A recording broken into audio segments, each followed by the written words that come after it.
बिस्मिल्लाहिर्रहमानिर्रहीम। Hello everyone, अस्सलामु अलैकुम।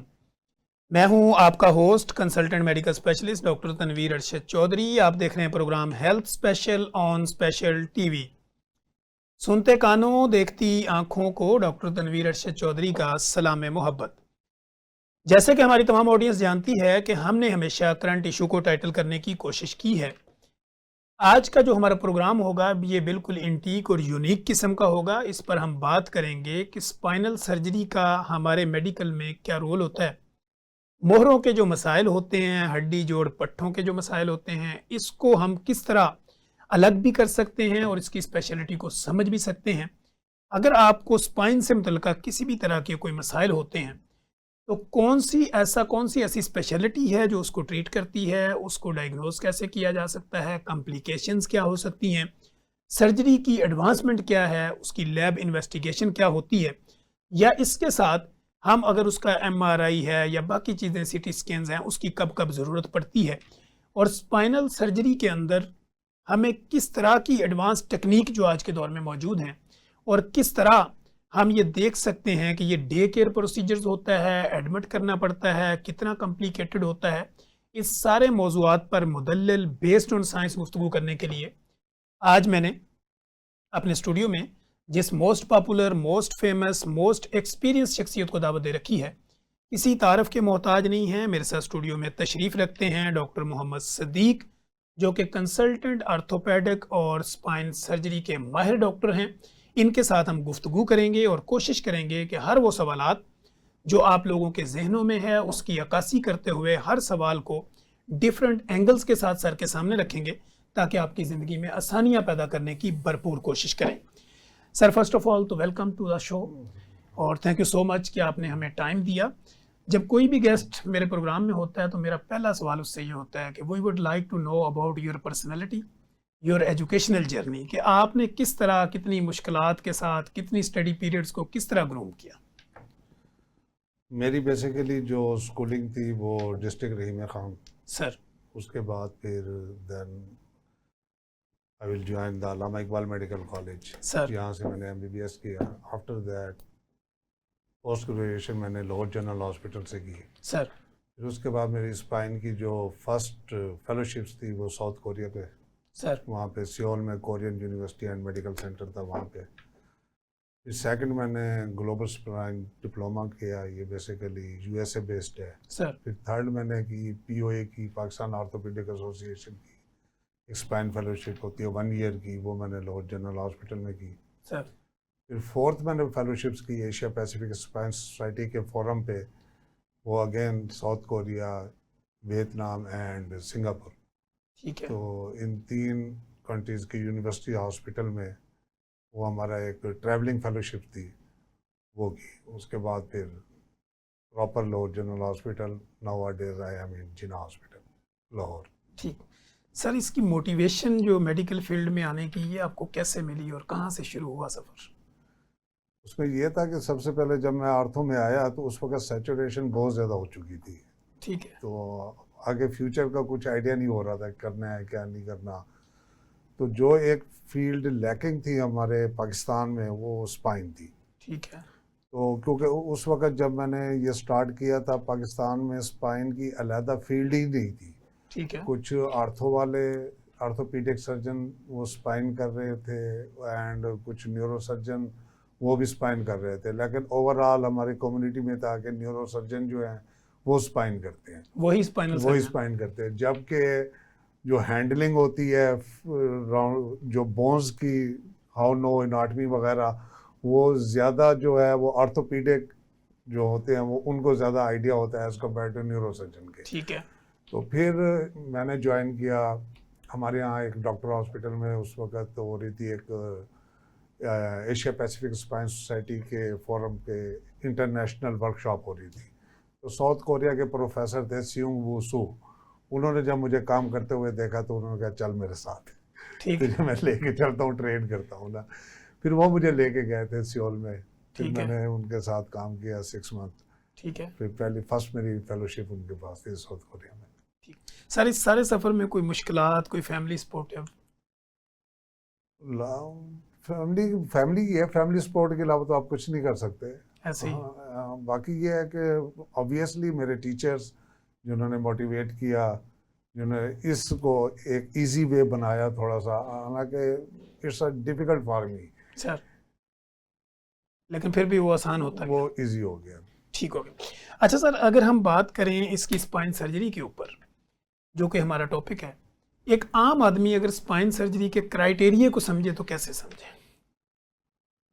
फर्स्ट ऑफ ऑल तो हमारा ये देखे ना, एक जो हमारे जहन में एक चीज़ बैठी हुई थी कि स्पाइन सर्जरी नहीं करवानी। ठीक है।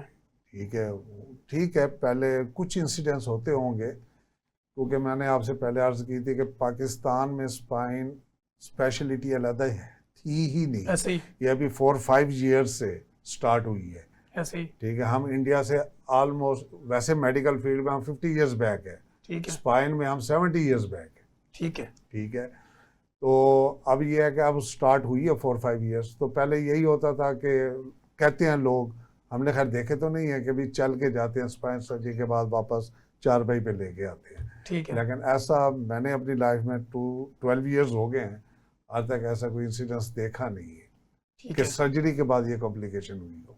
ठीक है। अच्छा सर, स्पाइन की सर्जरी को अगर हम और आसान अल्फाज में करें तो क्या ये मोरों के भी मसाइल हो सकते हैं? स्पाइन को उर्दू में हम मोहरे ही कहते हैं। ठीक है। ठीक है ना, ये बेसिकली मोहरों का ही हम सर्जरी कर रहे हैं। तो इसमें काफ़ी सारी चीज़ें आ जाती हैं। फॉर एग्जांपल कोई डिस्क का प्रॉब्लम हो गया है, ठीक है। कोई इन्फेक्शन हो गई है, कोई ट्यूमर हो गई है, कोई मोहरे हिल गए हैं, स्लिप हो गए हैं, मोहरे टूट गए हैं। ठीक है, तो ये उनकी सर्जरी जो होती है, ये इनसे हमारे यहाँ कौम जो है थोड़ी सी खौफ में मुब्तला होती है। ठीक हो गया सर। इसकी अगर हम देखें कि एक मरीज़ ये समझे कि मुझे मोरों का मसला है, तो उसकी क्या ऐसी अलामतें होती हैं जिससे उसको पता चलता है कि अब मुझे ये स्पाइनल वालों के पास जाना चाहिए? सबसे पहले तो अब ये देखें ना, लो बैक पेन, कमर की दर्द। ठीक। ठीक है, अब ऑल ओवर दी वर्ल्ड जितनी भी हमारे यहाँ पॉपुलेशन है, रफली 80% पॉपुलेशन ऑफ द वर्ल्ड, उसने लाइफ में कभी ना कभी एक ना दफ़ा उसको बैक पेन होती है। ठीक है। जो मोस्ट कॉमन रीज़न है बैक पेन की, वो है पट्ठों का खिंचाव, जिसे ठीक हम है। कहते हैं मस्कुलर स्पैस्म। ठीक है, फिर सेकंड नंबर पे हमारे यहाँ आ जाती है डिस्क के प्रॉब्लम। अब डिस्क जो है वो मेन, जो हमारे यहाँ इसके डिफरेंट टाइप्स होती हैं, जो मेन चीज़ है disc bulge and disc herniation. ठीक। अब डिस्क बल्ज होते हैं थोड़ा सा, यानी कि उसमें डिस्क में रेंट आ जाना, लेकिन वो अपनी जगह पे मौजूद होती है। और ये जो डिस्क होती है दो मोहरों के दरमियान में होती है, इसका structure just like a jelly type होता है। ठीक। ठीक है, जो डिस्क हर्निएशन होती है वो ये है कि अपनी बाउंड्री से थोड़ा सा बाहर आ जाती है। ठीक। तो मोस्टली डिस्क हर्निएशन में हमारे यहाँ ये दो प्रॉब्लम होती है। और दूसरा हरफे आम में हमारे यहाँ एक चलता है शैटिका। तो शैटिका बेसिकली एक, आप ऐसे करें, जो डिस्क हर्निएशन की जो पेन है वो पार्ट ऑफ द शैटिका है। शैटिका के काफ़ी रीज़न हो सकते हैं, मुख्तलिफ रीज़न हो सकते हैं, जिसमें से एक रीज़न आपकी डिस्क हर्निएशन है। ठीक है। और इसमें ये होता है कि आपकी शैटिक नर्व के ऊपर प्रेशर आता है, और उसकी जो भी डिस्ट्रीब्यूशन होती है, उस डिस्ट्रीब्यूशन में उसको पेन, नमनेस ये स्टार्ट हो जाती है। ठीक हो गया। अच्छा सर, जैसे कि आपने डिस्क की बात की मोरों के दरमियान में, कुछ लोग ये कहते हैं कि डिस्क जब एक दफ़ा डैमेज होगी तो दोबारा रिपेयर नहीं हो सकती। बिल्कुल क्या ठीक। इसमें रियलिटी? बिल्कुल रियलिटी है। डिस्क एक दफ़ा डैमेज हो गई, वो दोबारा अपनी जगह पे वापस नहीं आती। ठीक है। ठीक है, तो हम ये करते हैं कि जब फॉर एग्जांपल डिस्क हर्निएशन है, ठीक है। तो उसमें हम डिस्क का सिर्फ वो वाला पार्ट रिमूव करते हैं जो कि कंप्रेशन दे रहा होता है नर्व को। ठीक। होल डिस्क हम रिमूव नहीं करते, ठीक है। बिकॉज कि जो आपके स्पाइन है वो पिलर ऑफ द बॉडी है, जैसे एक बिल्डिंग का पिलर होता है, उसी के साथ ठीक खड़ी। है, उसी के साथ ही है। तो हम इसका पूरा डिस्क रिमूव नहीं करते। अगर हम डिस्क रिमूव करेंगे तो फिर उसको रिप्लेस करना पड़ेगा।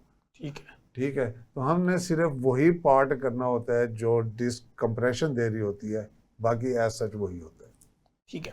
अच्छा सर, गर्दन के मोरे या लो बैक का जैसे आपने जिक्र किया, तो ज़्यादातर अगर हम देखें तो कॉम्प्लिकेशंस किसकी ज़्यादा होती है? अब ये देखें, खुदा की तरफ से बैलेंस है हमारे यहाँ। गर्दन के हमारे 7 मोरे हैं जो कि मोबाइल हैं, कमर के हमारे पास 5 मोरे होते हैं जो कि मोबाइल हैं। ठीक है। 7 और 5 12, और 12 हमारे पास है छाती के मोरे, ठीक है जिसे हम थोरेसिक स्पाइन कहते हैं, सर। और इसको रिब्स ने होल्ड किया हुआ है। ये है इमोबाइल, ठीक है। क्योंकि ये एक बैलेंस्ड है। ठीक तो है। जो ज्यादातर प्रॉब्लम आते हैं डिस्क के वो या सर्वाइकल में आते हैं या लो बैक में आते हैं। ठीक है अपर बैक में भी हो, थोरेसिक में आते हैं, रेयर होते हैं, वो वेरी रेयर होते हैं, सर। कोई 1% हो गया 100 में से। ठीक हो गया। अच्छा सर, जैसे हमने शाइटिक नर्व की बात की, ये तो लोगों में आम है, क्या स्पाइनल सर्जरी वाले इसको भी देखते हैं? बिल्कुल, शैटिक नर्व जो है बेसिकली ये जो आ रही है हमारी लंबर स्पाइन से ही आ रही है। सर नर्व रूट आते हैं, नर्व रूट से फिर हमारे यहाँ एक नर्व कंप्लीट बनती है। ठीक है। जो हम शैटिक नर्व की बात कर रहे होते हैं तो इसके अंदर 5 to 6 हमारे पास नर्व रूट है जो कि कंबाइन होकर एक पूरी नर्व बना रहे होते ठीक है। हैं। हाँ, एक और चीज़ ये है कि जो अक्सर मुझसे पूछा जाता है डिस्क डिसेक्टमी करवाते हुए, डिस्क हर्निएशन का ऑपरेट करवाते हुए कि भी पैरालाइज तो नहीं हो जाएगा। जो डिस्क हर्निएशन होती है वो हमारे पास एक नर्व रूट होती है, अगर खुदा न खास्ता कोई डैमेज हो भी जाता है तो पैरालाइज बंदा नहीं होता, क्योंकि वो नर्व रूट जो है वो एक पार्ट ऑफ द मसल को सप्लाई करती है। ठीक है। कंप्लीट मसल को नहीं करती। खुदा ने इसलिए एटलीस्ट 2 डिस्ट्रीब्यूशन दी हुई होती है ठीक कि है। अगर एक को कुछ हो जाता है तो दूसरी उसको सप्लाई जारी रखे। ठीक हो तो गया। एक ये कंसेप्ट ठीक करने की ज़रूरत है कि एक डिस्क हर्निएशन की वजह से बंदा पैरालाइज नहीं होता। ठीक हो गया। अच्छा सर, दूसरा अगर हम ये करें कि टाइप्स ऑफ स्पाइनल सर्जरी जो है वो आज के दौर की अगर बात करें तो वो कितनी हो सकती है, किस टाइप्स की हो सकती अभी हमारे यहाँ जो टाइप्स ऑफ स्पाइन सर्जरी है जो कॉमन यूज़ कर रहे हैं उसमें स्पाइन की फिक्सेशन है, है? ठीक है। जिसमें हम स्क्रू रॉड जो कि अक्सर हमारे फ्रैक्चर में यूज़ होती हैं, इन्फेक्शन में यूज़ होती हैं, ट्यूमर सर्जरी में यूज़ होती हैं। उसके बाद जो डिस्क की अक्सर जो कंसर्न होते हैं लोग, कैमरे वाली सर्जरी करवानी है या लेज़र करवाना है। ठीक है। ठीक है, तो मेरा तो सबसे पहले ये है कि ऑलमोस्ट 100 में से 2 या 3% पेशेंट ऐसे होते हैं जिनको लेज़र की ज़रूरत होती है, लेज़र वहाँ पे काम करता है, लाइक डिस्क बल्ज वगैरह। अगर बल्ज से काम ज़्यादा है, ज़्यादा डिस्क बाहर निकली हुई है, अपनी बाउंड्री से बाहर है, वहाँ पे लेज़र ने काम नहीं करना। ठीक है। ठीक है। दूसरा आता है कैमरे वाली सर्जरी। कैमरे वाली सर्जरी में 100 में से 50 to 60% पेशेंट आते हैं जहाँ पे कैमरे वाली सर्जरी मुफीद होती है। ठीक है। ठीक है। अदरवाइज वहाँ पे भी क्योंकि कुछ ऐसी पोजीशंस पे डिस्क बाहर निकली हुई होती है कि वो कैमरे के थ्रू अप्रोच करना थोड़ा सा डिफिकल्ट होता है। ठीक है। उसके लिए फिर मिनिमल इन्वेसिव जो कि छोटे इंसिजन से किया जाता है या कन्वेंशनल जो पहले करते थे वो ज़्यादा बेटर रह जाता है। ठीक हो गया। अच्छा सर, अगर कॉम्प्लिकेशंस की बात करें, कैमरे वाली, लेज़र या एक जनरल ओपन सर्जरी जो होती है, इसमें कॉम्प्लिकेशंस किसकी ज़्यादा हो सकती है? कॉम्प्लिकेशन तो किसी की भी हो सकती है, लाइक इन्फेक्शन है वो किसी में भी हो सकता है। हाँ, जो मेन फ़र्क आ जाता है लेज़र वाले के तो हम खैर सर्जरी काउंट ही नहीं करते ना, वो ठीक है। जस्ट लाइक इंजेक्शन टाइप है। ठीक है। ठीक है। एंड अगर हम एंडोस्कोपी पे आ जाएं एंड ओपन पे आ जाएं एंड मिनिमल इन्वेसिव पे आ जाएं तो एंडोस्कोपी में इन्फेक्शन रेट थोड़ा सा कम है, ठीक है। क्योंकि उसमें एक्सपोजर थोड़ा सा कम होता है। उसमें दूसरा पेन जो पोस्ट ऑफ पेन होती है ऑपरेशन के बाद वाली, वो भी एंडोस्कोपी में कम होती है, क्योंकि उसमें हमने मसल के थ्रू जाना होता है, उसमें मसल का जो कट वर्क होता है वो ना होने के बराबर है। ठीक है। फिर सेकंड नंबर पे जो प्रेफरेंस होती है वो मिनिमल इन्वेसिव की है। ठीक है। ठीक है। एंड लास्ट में फिर वो जो कन्वेंशनल पहले पुराने ज़माने की चल रही होती थी ओपन सर्जरी, थर्ड नंबर पे वो आ जाती है। ठीक और है। इनमें हम अगर काउंट करते हैं तो ज़्यादातर post of pain and infection, obviously इसमें देखा जाए तो एंडोस्कोपी का कम है, उसके बाद मिनिमल इन्वेसिव का। And on the other hand जो एंडोस्कोपी होती है इनके जो डिस्पोजेबल्स होते हैं, यानी कि जो चीज़ एक दफ़ा यूज़ होते हैं, इट्स टू कॉस्टली। ठीक है। ठीक है। तो as compare to minimal invasive के जो हमारे जस्ट लाइक मी जो एक दरमियाने बंदे का है वो तो कैमरे वाली सर्जरी अफोर्ड ही नहीं कर सकता। ठीक है। ठीक है। एक्सपेंसिव ज़्यादा है। एक्सपेंसिव बहुत ज़्यादा हो जाती है, तो उसके लिए फिर मिनिमल इन्वेसिव बेटर रह जाता है। और कैमरे वाले में भी हमारे यहाँ 2 ऑप्शन है। एक ओल्ड जब स्टार्ट हुआ था तो उसका जो इंसिजन होता है वो मिनिमल इन्वेसिव से भी इवन ज़्यादा होता है। ठीक है। ठीक है। मुझे याद है जब मैं स्टार्ट किया था तो मेरा इंसिजन इतना होता था कि राउंड वो 1 इंचेस से कम होता था, ठीक है। 2 सेंटीमीटर। तो उसके थ्रू हम 2 लेवल की डिस्क हम रिमूव कर लेते थे। ठीक है। तो उधर साउथ कोरिया में मेरे टीचर ने उसका नाम ही सिद्दीक इंसिजन रख दिया था कि ये वाला इंसिजन। ठीक है। अच्छा सर, जी जी सर कंटिन्यू। जी जी। तो इसमें ये है कि जो कैमरे वाले ऑब्वियसली अगर जो अफोर्ड कर सकता है, ठीक एक्सपर्टीज भी हमारे यहाँ अभी डेवलप हो रही है, प्रॉपर है नहीं वो। ठीक है।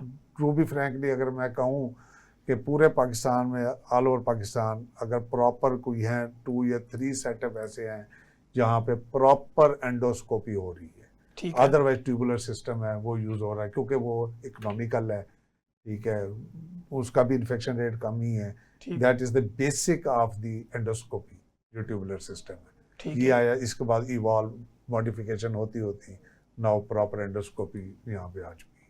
ठीक है सर, ये जो मोरों के मसाइल होते हैं, इसका एज के साथ भी कोई ताल्लुक होता है? बिल्कुल इसका एज के साथ ताल्लुक होता है, इसका मेल फीमेल के साथ ताल्लुक होता है, ठीक ठीक है। है। जो मोस्टली हमारे पास यंग होते हैं उनमें ज़्यादातर जो प्रॉब्लम आ जाते हैं वो मस्कुलर स्पैज, पट्टों के खिंचाव की वजह से आते हैं, या डिस्क के इशू होते हैं, ठीक है। अब लास्ट वीक ये देखें कि एक हफ्ते में मैंने 3 मेटास्टैटिक यानी कि ब्रेस्ट कैंसर था, मोरों में फैला हुआ था, ठीक है। और एज एक की 45 थी फीमेल की, दूसरी की 52 एंड 60, ठीक है। ठीक है। उनको पता ही उस वक़्त लगा जब वो कमर का दर्द हुआ, वहाँ से फिर हम उसको लेते गए, एंड पे ब्रेस्ट कैंसर उनका डायग्नोज हुआ, ठीक है। ठीक है। दूसरा ये है कि फीमेल में हमारे यहाँ मीनोपॉज के बाद जो ऑस्टियोपोरोसिस हो जाता है उसके प्रॉब्लम होते हैं, बैक के काज कर जाती है, ओल्ड एज में डिजेनरेशन के काज कर जाते हैं, एंड यंग में मैंने आपको पहले बताया है कि disc herniation and muscular spasm, ये 2 मेन कॉमन है।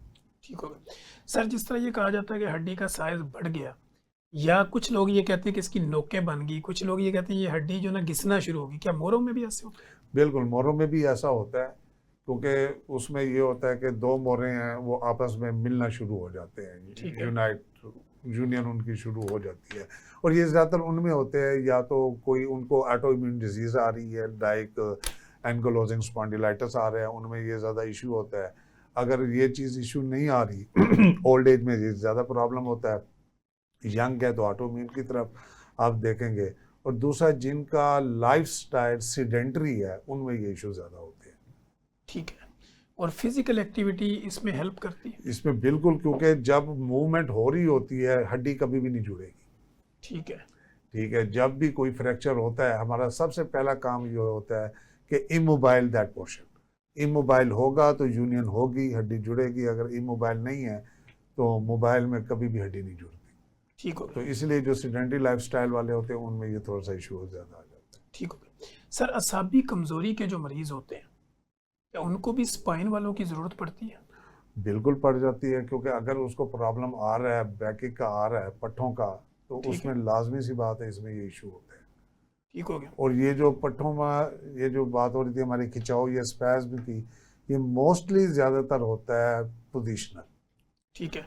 ठीक है। यानी पोस्चर का भी इसमें? पोस्चर, ठीक है। ठीक है। जो लॉन्ग सिटिंग होते हैं उनका पोस्चर सही नहीं होता, ये उनमें ज़्यादा इशू होता है। जो डिस्क बल्ज या हर्निएशन का इशू होता है उनमें ये होता है कि बस कोई चीज़, एक बहाना उनको चाहिए होता है कि हमने जनाब झुककर कोई वेट उठाया है, पेन उठाया है, या मैं लेसिस टाई कर रहा था, ये एक बहाना चाहिए होता है डिस्क हर्निएशन के लिए। ठीक है। और जैसे कि हम देखते हैं कि सी सेक्शन के बाद फीमेल्स इसी बहाने के साथ रिपोर्ट होती है। अच्छा, ये वैसे ये वैसे बहुत कॉमन है हमारे यहाँ। अक्सर फीमेल कहती हैं कि जनाब मैंने डिलीवरी के दौरान, सी सेक्शन के दौरान एनेस्थीसिया वालों ने हमें इंजेक्शन लगाया था, उसके बाद बैकेट स्टार्ट हो गई है, हालांकि ऐसा नहीं है। ठीक हो गया। ठीक है। अगर स्पाइन की कोई कॉम्प्लिकेशन होती है, कॉमन वो हेडेक होती है, ठीक है ना, बैकेक उसकी वजह से नहीं होती।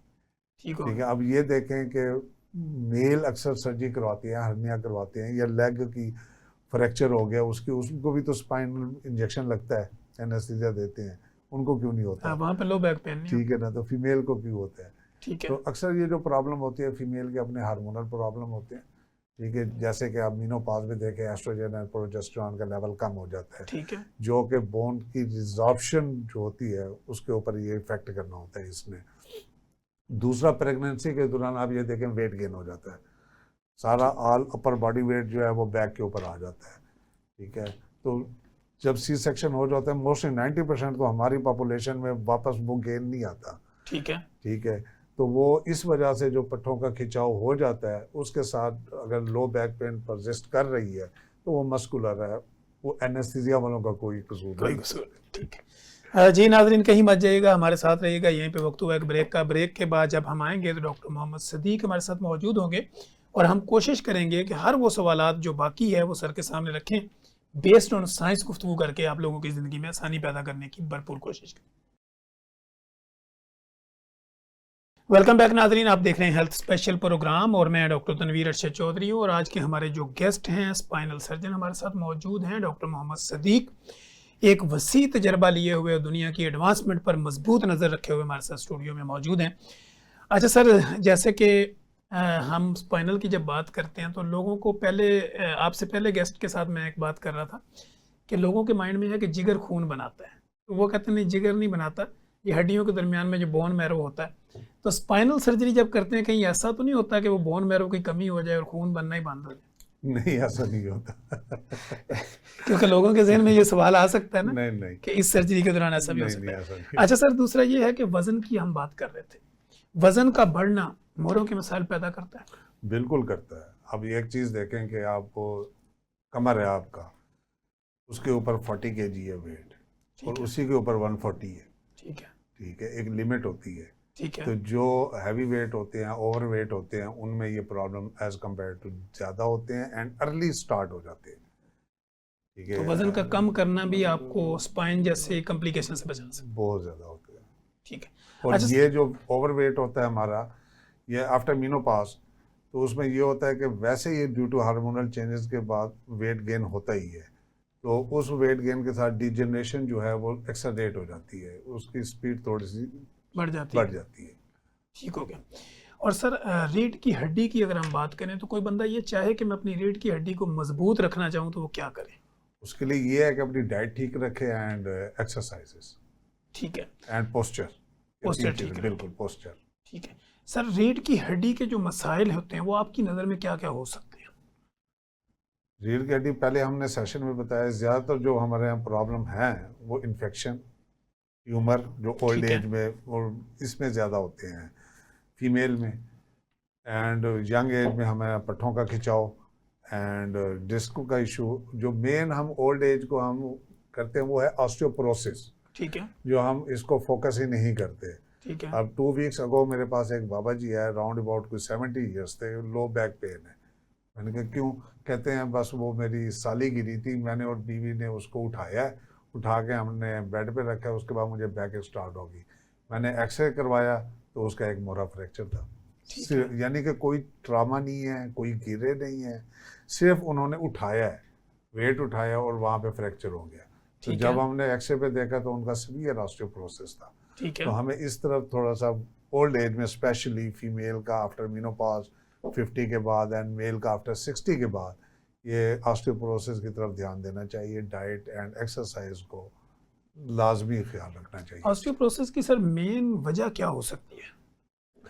मेन वजह यही है हमारी lack of exercise, sedentary lifestyle and lack of balance nutrition. Calcium, अब फॉर एग्जांपल कैल्शियम है, अब डेली रिक्वायरमेंट है 1000 मिलीग्राम पर डे। ठीक है, और वो डाइट में आप नहीं ले रहे। ठीक है, अब अगर हम एक गिलास दूध अगर हमें लाहौर में किस्मत से मिल भी जाता है, ठीक है, अव्वल तो दूध नहीं मिलेगा आपको, ठीक है, अगर मिल भी जाता है तो 250 ml में 250 मिलीग्राम कैल्शियम है। ठीक है, 4 गिलास दूध कौन पिएगा? मुश्किल है। ठीक है, तो ये है कि इसकी डेफिशिएंसी रहती है एंड मोर देन 90% हमारा बोन जो है डिपॉजिट वो कैल्शियम है। ठीक है, ठीक है, सेकंड नंबर पे विटामिन डी। विटामिन डी जो है वो हमारी कैल्शियम की एब्जॉर्प्शन के लिए मस्ट है। बस। ठीक है, अब वो उसका जो मेन सोर्स है वो सन रेज है। ठीक है, ठीक है, गर्मियों में हम एसी से बाहर नहीं निकलेंगे, सर्दियों में हम हीटर से बाहर नहीं निकलेंगे। बिल्कुल ऐसे ही। ठीक है, तो विटामिन डी भी डेफिशिएंसी है, हमें कैल्शियम की अवेलेबिलिटी नहीं है। ठीक है, जो सन रे विटामिन डी के हम वो ले नहीं पाते, तो ये प्रॉब्लम हमारे यहाँ चलते रहते हैं। ठीक है सर, ऑस्टियोपोरोसिस के साथ ऑस्टियोआर्थराइटिस और इस तरह के भी मसाइल आते हैं कि स्वेलिंग भी हो जाना? बिल्कुल, अब इसमें भी फेसेट जॉइंट होते हैं स्पाइन में ना, रीढ़ की हड्डी में एक मोरा दूसरे के साथ मिला हुआ होता है, वो जॉइंट के साथ मिला होता है। तो ओल्ड एज में, यंग में ज़रा कम होता है कि इस फेसेट जॉइंट के आर्थराइटिस होता है। ठीक। उसकी वजह से बैकएक भी हो जाता है, और क्योंकि साथ ही हमारी नर्व गुजर रही होती है और उसकी स्पेस कम हो जाती है, क्योंकि आर्थराइटिस होता है बेसिकली सोजिश, इन्फ्लेमेशन। जब वो इन्फ्लेमेशन होगी तो जो नर्व रूट हमारे यहाँ गुजर रही है उसकी स्पेस कम हो जाती है, उसके ऊपर कंप्रेशन आती है। तो जहाँ पे जिस नर्व रूट पे कंप्रेशन आएगी उसकी डिस्ट्रीब्यूशन के ऊपर पेन, नमनेस ये स्टार्ट हो जाता है। और ये सर लॉन्ग टर्म होता है? ये लॉन्ग टर्म होता है, फिर उसको फेस करना पड़ेगा? उसको फेस करना पड़ता है, फिर अल्टीमेटली सर्जरी की तरफ जाना पड़ेगा। ठीक है, वही बात आपकी कि जाते सही आते चारपाई पे। ठीक हो गया। अच्छा सर, स्पाइन सर्जरी से जो लोग डरते हों, उनका अगर डर हम ख़त्म करना चाहें या उनको समझाना चाहें तो कैसे आसान अल्फाज में समझाया जा सकता है? अब पाकिस्तान में भी काफ़ी एडवांसमेंट आ चुकी है स्पाइन सर्जरी में भी सर। ठीक है, अब कम से कम ये जहन से निकाल दें कि चल के जाएंगे चारपाई पे वापस आएंगे, ऐसा नहीं, ये दौर गुजर चुका है। ऐसा नहीं होता ना, पहले भी नहीं था वैसे। बाय द वे ठीक। मैंने आपसे अर्ज की थी, डिस्क हर्निएशन में सिर्फ एक नर्व रूट है, अगर खुदा ना खासा उसको कुछ डैमेज होता भी है तो अल्लाह ताला ने दूसरी नर्व रूट दी हुई है, वो हाफ मसल पावर तो हो सकता है, पैरालाइज कभी नहीं होगा। ठीक हो गया। अच्छा सर, स्पाइन सर्जरी की इमरजेंसीज भी होती है? बिल्कुल इमरजेंसीज होती है स्पाइन सर्जरी की, बिल्कुल इमरजेंसी होती है। और वो कब और कैसे पता चलता है कि इसको इमरजेंसी है और इसको स्पाइनल सर्जरी में जाना चाहिए? नहीं, उसमें ये होता है कि खुदा कोई एक्सीडेंट हो जाता है, फ्रैक्चर हो जाता है, उस वक्त स्पाइनल कार्ड की इंजरी हो गई है, वो हमारे यहाँ इमरजेंसी होती है। ठीक है। दूसरा, अगर आम हम देखें तो सबसे पहले पेन स्टार्ट होगा। ठीक है। 80% में जो पेन की डिस्ट्रीब्यूशन होती है वो पहले बैक होती है, देन लेग की तरफ मूव करती है। 20% में लेग टू बैक जाती है। ठीक है। तो उसके बाद सेकंड नंबर पे नमनेस होती है, जो मैंने अपने एक्सपीरियंस में देखा है, जैसे हार्ट अटैक होते हैं। ठीक है। इस सियाटिका जो हमारे यहाँ लफ्ज़ बोलते हैं, सियाटिका पेन, इसके भी अटैक आते हैं। ठीक है। ठीक है, पहला अटैक, दूसरा जो पहला अटैक है वो माइनर सा होगा, दूसरा जो अटैक आता है वो पहले से सवियर होगा। ठीक है। अगर पहला अटैक आपका रहा है 2 to 3 days, 4 days, 5 days, second attack उससे ज़्यादा होगा। ठीक। जो पेन है अगर हम कहते हैं 2 to 3 लेवल पे है तो इसमें 6-7 लेवल पे होगी। ठीक है। सेकंड नंबर पे जो थर्ड लेवल होगा वो उससे ज़्यादा सीवियर होगा। ठीक है। एंड जो ठीक रहने वाला ड्यूरेशन है between first and second attack, वो सेकंड और थर्ड के दरमियान वाला कम होगा। ठीक। ठीक है, यानी कि ऐसा कंडीशन वर्स्ट हो रही है, ज़्यादा हो रही है, तो उसमें ये जरूरत इमरजेंसी में पड़ेगी? नहीं, इमरजेंसी में हम उस वक्त कहते हैं हम नमनेस हो गई है फॉर एग्जाम्पल, ये एक अलार्मिंग होती है। ठीक है। ठीक है, उसके बाद वीकनेस है थर्ड पे।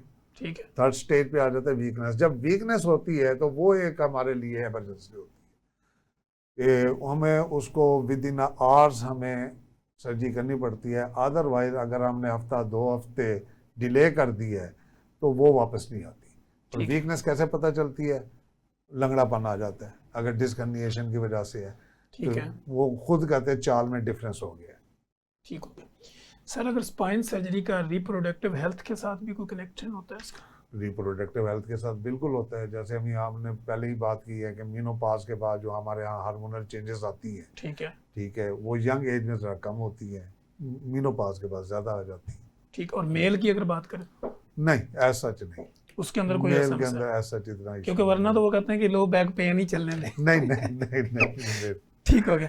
अच्छा सर, जैसे नमनेस की हम बात कर रहे हैं, कुछ लोग इस नमनेस के साथ भी आते हैं कि मेरा पाँव जो है वो वजन नहीं ले रहा, या कुछ लोग आते हैं कि मैं हाथ किसी जगह रखता हूं तो वहीं रह जाता है, ऊपर नीचे करने में दिक्कत होती है, तो ये भी स्पाइन के साथ अटैच होता है? बिल्कुल। अब हाथ की हम फॉर एग्जांपल बात करें तो अक्सर हम बैठे होते हैं ऐसे, तो उसके बाद हमारी नमनेस शुरू होती है, वो बेसिकली नर्व कंप्रेस हो रही होती है।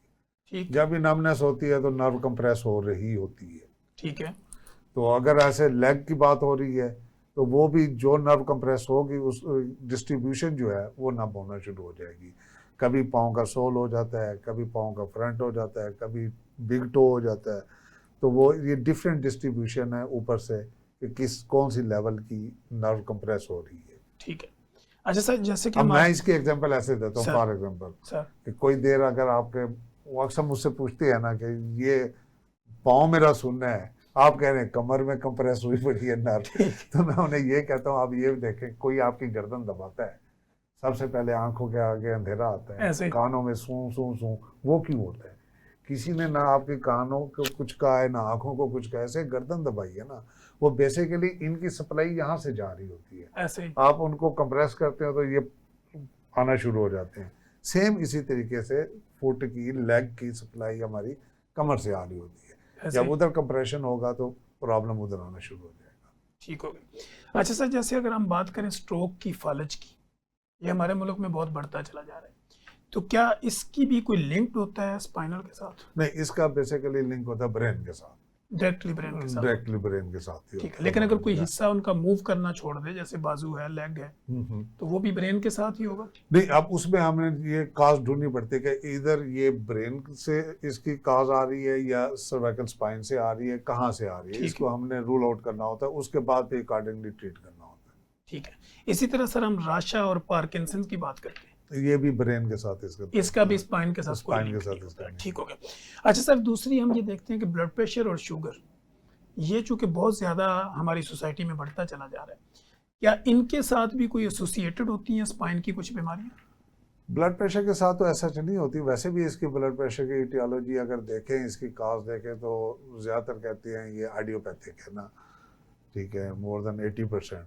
हाँ, अलबत्ता ये है कि शुगर वाले पेशेंट के साथ इनका प्रॉब्लम, क्योंकि ये ऑटो इम्यून डिजीज़ में ये काउंट होती है, तो ये जो डीजनरेशन का डीजनरेटिव प्रोसेस है उसको ये इन्हांस कर देती है, इंक्रीज कर देती है, जिसकी वजह से बैक एक एंड दूसरे स्पाइनल डीजनरेटिव प्रॉब्लम आना शुरू हो जाती है। ठीक होगा। अच्छा दूसरा सर, अगर हम ये बात करें कि स्पाइन सर्जरी में अगर टाइम लिमिटेशंस रखें तो वो कितना टाइम लगता है, डे केयर प्रोसीजर्स होते हैं, ये क्या होता है? मुख्तलिफ होते हैं। अगर हम देखें ये जो जिसको मैं सर्जरी काउंट ही नहीं करता, ये लेज़र वाली जो थी, वो हार्डली आपको 1 to 2 आवर्स आपको हॉस्पिटल में स्टे करना पड़ेगा। अगर हम एंडोस्कोपी की तरफ मूव करते हैं तो आप 5 to 6 आवर्स के बाद पोस्ट आप जा सकते हैं।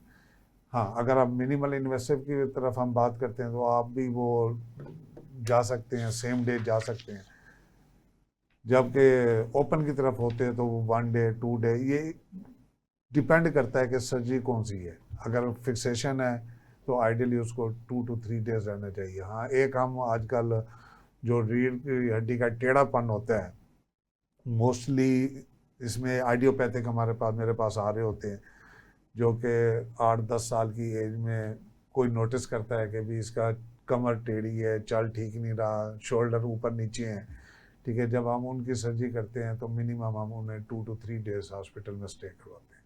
ठीक हो सर, सर्वाइकोजेनिक पेन्स बहुत ज़्यादा लोगों में आती हैं, इसका कोई लिंक होता है स्पाइन के साथ? सर्वाइकोजेनिक में डिस्कोजेनिक पेन आ जाती है, अगर उसमें डिस्क अगेन मसल के, अगर कोई मसल का इशू आ रहा है स्पैज़म, और जो मसल स्पैज़म में आते हैं तो मोस्टली वो आपकी पोजिशनल है, पोस्चर बेस्ड। जैसे सर आपने ये बात की थी नमनेस वगैरह की, तो हम देखते हैं कि फाइब्रोमाइल्जिया के जब पेशेंट आते हैं ना, उनको फीमेल में ये प्रॉब्लम ज्यादा है फाइब्रोमाइल्जिया तो वो तकरीबन जो सिम्टम्स लिखे होते हैं वो कहते हैं ये सारे मेरे अंदर हैं। ऐसे ही कह रहे हैं सर। तो ये इसका भी कोई लिंक होता है सर स्पाइन के साथ? नहीं, बहुत कम होता है, ऐसा होता नहीं है। फाइब्रोमाइल्जिया एक अलग आइडेंटिटी है, ठीक है, वो उसी के साथ ही हम।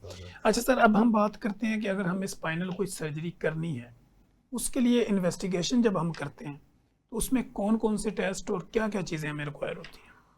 हमने बल्कि एक मिनी फेलोशिप स्टार्ट की थी सर, उसमें ये था कि 6 वीक्स का, तो लोग हमारा मजाक उड़ाते थे कि 6 हफ्ते में इसने स्पाइन सीख लेनी है, हालांकि ऐसा नहीं होता। अब एक बंदा बैठा है डीजी खां में, एक डॉक्टर साहब हैं आर्थो के, वो स्पाइन नहीं करते। अब मेरे पास ये हमने इनिशिएटिव उस वक्त लिया था जब एक पेशेंट मेरे पास आया डीजी खां से। सर मैंने उसको देखा, मैंने सिर्फ उसको टेस्ट लिख के दिए, ये आप एक्सरे कराओ इस व्यू में, सीटी स्कैन कराओ, एमआरआई कराओ, फिर मेरे पास आओ। अब एक बंदा डीजी खां से लाहौर में आया है, वो टेस्ट लिख के कॉस्ट एक्सपेंसिव, फिर वो वापस जाएगा, फिर वो करवा के टाइम लेके फिर वापस आके ये करेगा। तो इस चीज़ को देखते हुए, सेकंड, जो डीजी खां से आया है, फॉर एग्जाम्पल मुल्तान, मुजफ्फरगढ़ या कहीं और से भी आया है, किसी पेरिफेरी से, वो ऑपरेट करा के भी गया है, ऐसा भी मेरे साथ हुआ है। वो बेचारे 35,000 विद 1 day एंड 3 person, ठीक है, सिर्फ स्टिच ओपन करवाने के लिए मेरे पास आए। तो मिनी फेलोशिप हमने इसलिए स्टार्ट की थी कि जो पेरिफेरी में डॉक्टर साहब बैठे हैं कम से कम ये है कि पोस्ट ऑप केयर अच्छी कर लेंगे एंड पेशेंट को प्रीपेयर, जो कि सर्जरी जिनको चाहिए होती है, उनको जो जो टेस्ट रिक्वायर्ड होते हैं वो करवा के हमारे पास भेज देंगे, ताकि उसका टाइम भी बच जाए। टाइम बच जाए, लाजमी सी बात है, मनी सेव हो जाएगी, हमारे ऊपर भी ये बर्डन थोड़ा सा कम हो जाएगा। यानी कि pre app and post op care के लिए हमने ये स्टार्ट की थी 6 वीक्स की फेलोशिप, और उनके रिजल्ट माशाल्लाह अच्छे आ रहे हैं। फिर ये कंटिन्यू हुई? ये कंटिन्यू चल रही है अभी तक। ठीक है, और इसका क्राइटेरिया क्या होता है? इसके क्राइटेरिया ये होता है कि आर्थोपेडिक या न्यूरोसर्जन इज होना लाजमी है, ठीक है, स्पाइन के लिए। ठीक है। इसमें यानी वो स्पेशलिस्ट होंगे या पीजीआर भी इसमें हिस्सा बन सकते हैं? पीजीआर नहीं, जो आर्थोपेडिक होगा कंप्लीटली वो इस पे पूरा क्योंकि उसको हाउ नो ज्यादा होगी एज कंपेयर टू पीजीआर के। ठीक हो गया सर। स्पाइनल सर्जरी वाले स्पाइन के अलावा आर्थोपेडिक की भी मुकम्मल सारी सर्जरी को देखते हैं? हमारा तो bread and butter he orthopaedic होता है ना एंड ये कैटेगरी 3 होती है and spine is a category 4। ठीक ये है, लेवल 4 में आती है, सुपर स्पेशलिटी में आ जाती है। ठीक है, स्टार्ट ऐसे न्यूरोसर्जरी को हम कहते हैं तो वो कैटेगरी 3 में आ जाती है, उसके बाद फिर स्पाइन में आते हैं, वो कैटेगरी 4 में आ जाते हैं। ठीक हो गया। तो सर इसका जो हम जैसे अपने पोस्ट की बात की, उसके हम देखते हैं कि जब स्पाइनल कोई सर्जरी होगी तो उसके बाद एक आम आदमी अपना लाइफस्टाइल वैसे ही मैनेज कर सकता बिल्कुल वैसे ही मैनेज कर सकता है, है या उसको कुछ उसमें चेंजिंग करनी पड़ती है? नहीं वैसे ही ऑलमोस्ट 99% में वैसे ही होता है जो उसका पहले था। सर स्पाइन सर्जरी और फिजियोथेरेपी इनका आपस में क्या लिंक है? बहुत ज्यादा लिंक है, मियाँ बीवी का रिश्ता है ये। ठीक है, ठीक है, क्योंकि मसल की स्ट्रेंथनिंग जो है, ठीक है, वो हमें फिजियोथेरेपी से ही आनी है। ठीक है, ठीक है, तो सर्जरी के बाद जो कट वर्क हुआ होता है तो वो फिजियो से ही रिकवर हो सकता है, अदरवाइज आप सिर्फ ओनली सर्जरी बेस पे ये नहीं कर सकते। ठीक अब for example low back pain है, जो मैंने आपसे पहले ही अर्ज किया था कि ज़्यादातर जो पेशेंट हमारे पास आते हैं वो पट्ठों के खिंचाव से आते हैं। ठीक है, अब उसको चाहिए होती है फिजियोथेरेपी। मैं तो अपने अक्सर पेशेंट्स को कहता हूँ कि मैंने पेशेंट को मैनेज करना है, ट्रीट नहीं करना। ठीक है, ठीक है, treatment is the part of the management. ठीक है, ठीक है, ट्रीटमेंट में मेडिसिन है, ट्रीटमेंट में इंजेक्शन है, ट्रीटमेंट में सर्जरी है। ठीक है, ठीक है, एंड ट्रीटमेंट है 33%, 33% है फिजियो, ठीक है, ये 66% एंड 34% है प्रिकॉशंस, एहतियातें। ठीक है, ठीक है, कि वो पोस्चर है, वो चीज़ें जिससे ये प्रॉब्लम क्रिएट होते हैं, आप वो चीज़ अवॉइड करें। ये 34 ये आ जाता है आपका 100%। ठीक है, ठीक है, आप हमारी पॉपुलेशन ज़्यादातर फोकस करती है 33%। ठीक है, ठीक है, 67 को वो फोकस नहीं कर रही होती, ठीक तो है, रिजल्ट भी फिर 33 का मिलेगा। ऐसे ही है। जब तक मेडिसिन का इफेक्ट होगा पेशेंट ठीक है, मेडिसिन का इफेक्ट खत्म, दोबारा शुरू। ठीक हो। सर इस सर्जरी के बाद कुछ मल्टीविटामिन्स, कुछ मिनरल्स, कुछ ऐसी ताकत की दवाइयों की जरूरत पड़ती वो हमने जो डाइट है उसको बैलेंस करने के लिए, ठीक है, ठीक है, उसके हिसाब से हमने देने होते हैं वक्तन फवक्तन। कभी कोई हमने दे दिया, कभी कोई दे दिया, हमने उसकी डाइट प्लान में देखना होता है। कुछ होते हैं जिनका लिवर ही काम नहीं कर रहा, हमें आर्टिफिशियल, मैं तो कोशिश करता हूँ कि फ्रूट के थ्रू ही इनकी डाइट को बैलेंस किया जाए। ठीक, availability, affordability, due to many वो सारी रीजन चीजें देखनी हमें फिर आर्टिफिशियल सप्लीमेंट देने पड़ते हैं। ठीक हो। Sir thank you so much, आपकी मोहब्बत का बहुत बहुत शुक्रिया। और हमारे पास आखिरी 1-1.5 मिनट है जिसमें डॉक्टर मोहम्मद सदीक का पब्लिक के नाम क्या पैगाम और पब्लिक आपसे कांटेक्ट कैसे करे? जी, सबसे पहले तो आप अपने माइंड से ये चीज़ निकाल दें कि स्पाइन सर्जरी के जो उससे पैरालाइज हो जाते हैं। दूसरा ये है कि एनेस्थीसिया, जो स्पाइनल एनेस्थीसिया है, लो बैक पेन उसकी एक काज है। ये 2 चीज़ें ये अपने माइंड में से निकाल दें। बाकी ये है कि काफ़ी एडवांसमेंट आ चुकी है, अपना लाइफस्टाइल थोड़ा सा बेटर करें, अपनी डाइट थोड़ी सी बेटर करें, दूध दही का इस्तेमाल ज़्यादा करें, कैल्शियम आपकी होनी चाहिए, विटामिन डी लाजमी होना चाहिए। अक्सर पॉपुलेशन में आजकल मैग्नीशियम की कमी है, उसको लाजमी पूरा करें। ठीक हो गया। सर से मुतल्लिक़ किसी भी तरह की नाज़रीन आपको कोई मालूमात चाहिए होगी, आप कमेंट बॉक्स में आइए, उसमें आप अपनी राय का इजहार करेंगे तो हम सर के डायरेक्ट कॉन्टैक्ट जो सर की साइट्स हैं वो आपके साथ शेयर कर देंगे।